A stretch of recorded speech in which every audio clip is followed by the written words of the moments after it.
2026년 4차 조리사, 조리원 위생교육의 주제는 여름철 식중독입니다. 목차입니다. 여름철 대표적인 식중독인 세균성 식중독과 병원성 대장균, 살모넬라균에 대해 알아보고 식중독 발생 시 주의사항에 대해 살펴보겠습니다. 여름철 대표적인 식중독인 세균성 식중독에 대해서 알아보겠습니다.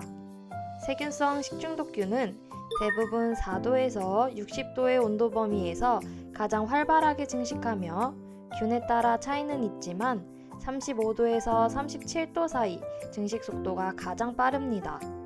따라서 기온이 높은 여름철에는 세균성 식중독의 위험이 더욱 증가합니다.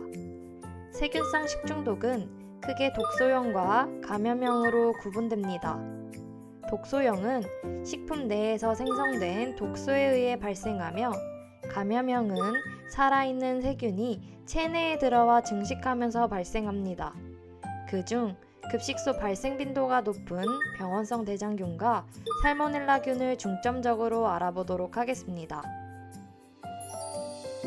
병원성 대장균은 장내 세균과에 속하는 세균으로 pH는 7.0, 약 37도의 환경에서 가장 잘 증식합니다.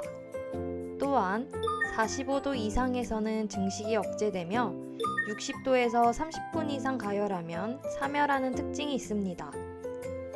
또한 장출혈성, 장병원성, 장침습성, 장독소형, 장흡착성 등 다양한 유형이 있습니다. 살모넬라균 역시 장내 세균과에 속하며 pH는 7에서 8, 약 37도에서 활발하게 증식합니다. 10도 이하에서는 발육이 억제되며 60도에서 20분 이상 가열 시 사멸하는 특징이 있습니다. 2025년 기준 식품안전나라의 통계자료에 따르면 5월부터 9월까지 병원성 대장균에 의한 식중독 환자 수는 약 100명에서 150명 수준이며 발생 건수는 1건에서 7건으로 나타났습니다. 5월에서 9월까지의 발생건, 또 환자 수가 급격히 늘어나는 현상을 보면 여름철에 특히 발생량이 높다는 것을 알 수 있습니다. 여름철 발생되었던 식중독 발생 사례를 보도록 하겠습니다. 첫 번째는 유치원에서 발생한 집단 식중독 사례입니다. 조사 결과 냉장고 하부 서랍칸의 온도가 적정 기준보다 10도 이상 높아 보관식품과 급식에서 대장균이 증식한 것으로 추정되었습니다. 이 사례를 통해 냉장, 냉동고의 적정 온도 유지가 얼마나 중요한지 확인할 수 있습니다. 해당 사례에서는 일부 원생에게 입원 치료가 필요했고 심한 경우 앞에서 이야기했던 병원성 대장균의 유형 중 장출혈성 대장균에 의해 용혈성 요독증후군이 발생하기도 했습니다. 또한 두 번째 사례에서는 식품의약품안전처 자료에 따르면 무생채나 샐러드, 겉절이처럼 가열되지 않고 섭취하는 채소류를 통해 감염된 비율이 가장 높은 것으로 나타났습니다. 이는 특히 여름철 채소류의 위생관리가 중요함을 보여줍니다.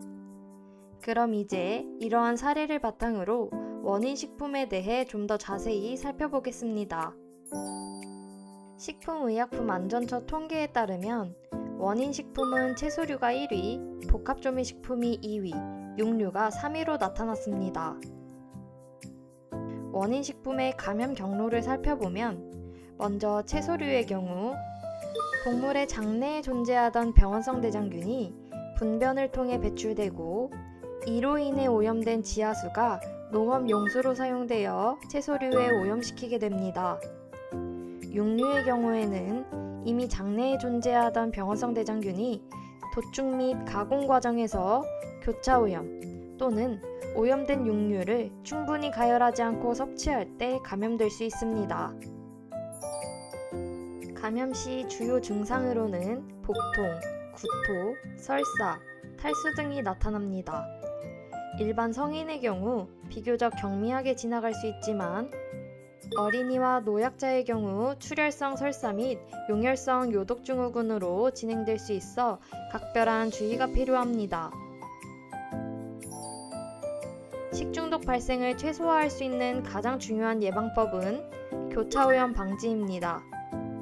도마와 칼은 육류용, 어류용, 채소용으로 구분하여 사용하고 색상 구분을 통해 쉽게 식별할 수 있도록 관리해야 합니다.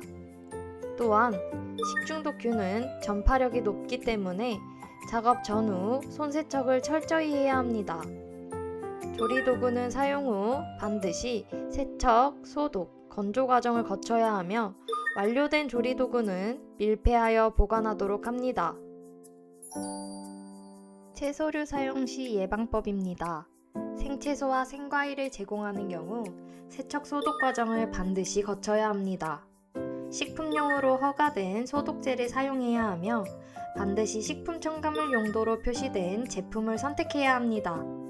예를 들어 유한락스 레귤러를 사용한다면 물 4리터에 살균제 10ml를 넣어 100ppm 농도로 맞춘 뒤 5분간 침지합니다. 이후 흐르는 물에 3회 이상 세척한 후 사용해야 합니다. 인증 성분으로는 차염소산 나트륨, 차염소산수, 차염소산 칼슘, 과산화수소, 과산화초산, 이산화염소수, 오존수가 들어간 제품을 구매하도록 하며 제품의 표시사항을 확인하여 유효기간 내에서 사용하도록 합니다. 여름철의 경우 가능한 가열조리하여 섭취하는 것을 권장드립니다. 육류 사용 시 예방법입니다. 육류 조리 시에는 중심부 온도 75도 이상까지 충분히 가열한 후 제공해야 합니다. 조리 완료 후에는 2시간 이내에 제공하여 실온 방치를 최소화해야 합니다. 냉장고에 생육을 보관할 때에는 육류에서 발생하는 핏물 등으로 인한 교차오염을 방지하기 위해 가장 하단에 보관하고 주변을 청결하게 관리해야 하며 조리가 완료된 후 냉장고에 보관할 때에는 미리 온도를 낮추고 보관하도록 합니다.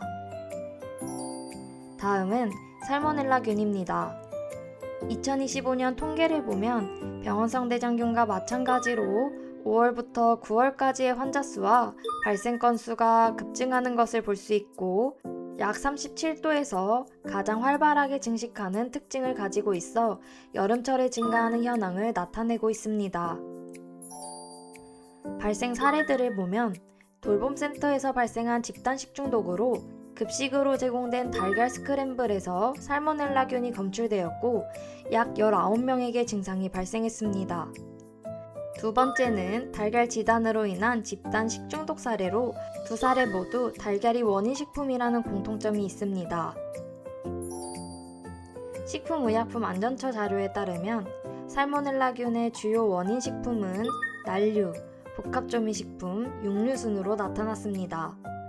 원인 식품들의 감염 경로는 소, 돼지 등 장내에 이미 감염된 동물을 섭취할 때 발생되기도 하지만 대부분의 감염 경로는 가금류의 분변 속에 있던 살모넬라균이 알을 통해 전파되어 이 달걀을 사용할 때 교차오염이 발생하게 되어 사람의 장 속으로 들어가면서 증상으로 나타나게 됩니다. 감염 시 증상으로는 발열을 시작으로 복통, 설사, 구토가 나타납니다. 어린이와 노약자는 감염에 더 취약하며 탈수나 폐혈증으로 진행될 수 있어 더욱 주의가 필요합니다. 살모넬라균은 완전한 제거가 어렵습니다. 그렇기 때문에 교차오염 방지가 매우 중요합니다.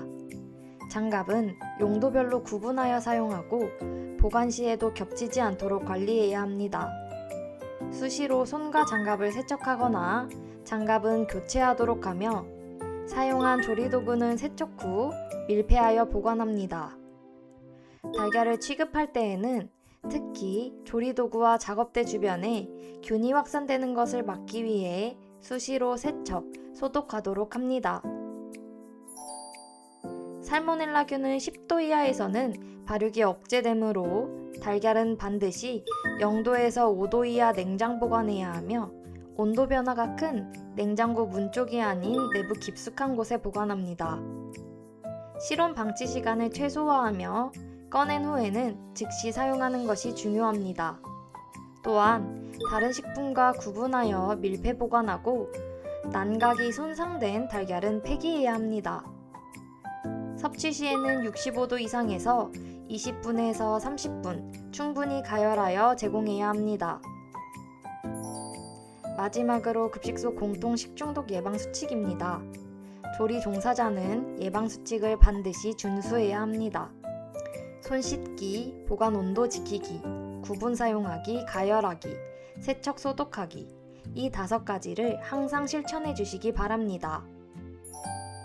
식중독 의심 증상 발생 시 대처 방법입니다.